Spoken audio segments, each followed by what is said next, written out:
3 ঘন্টা ধরে প্রেম করতেছি, তুমি এর ভিতরে একটা ভয়েস কলও দিলা না, একটা ভয়েস মেসেজও দিলা না, শুধু মেসেজেই কথা কইলিয়া তার ভিতরে রাগ করে ফেলাইলা জান। আচ্ছা জান, তোমার একটা গান শোনাই।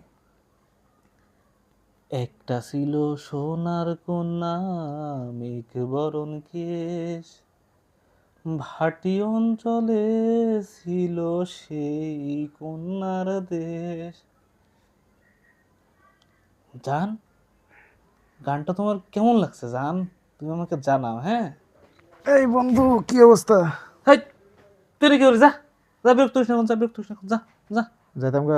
আমি এখন গার্লফ্রেন্ডের সাথে চ্যাট করতে, তুই কিন্তু যা। আচ্ছা ঠিক আছে, গেলাম গা। বন্ধু তো একটু উপকার করো, 2000 টাকা দেবো, যাই গে। এখন টাকা টাকা নাই, তুই সবসময় খালি টাকা চাস কেন? টাকা খালি টাকা টাকা করস। যা, এখন টাকা নেই, যা। দিবা না? না না, এখন টাকা নেই, তুই কিন্তু যা। আচ্ছা দাঁড়াও, তোমার জন্য একটা গিফট আছে। নো, গিফটটা শুনো একটু, হ্যাঁ শোনো। একটা ছিল সোনার কন্যা, মেঘ বরণ কেশ, শোনো শোনো বন্ধু, শোনো। ভাটি অঞ্চলে ছিল। এটা তোর ফেক আইডি। শুনছো? তুই আমার সাথে কাজ করতে পারলি? কারণ তুমি চাও জিনিসটা তোমার বউয়ের কাছে পাঠাইতাম। দাও, 2000 টাকা দাও, আমি যাই গে। বাটে ভাইয়া কটটা দিলে না?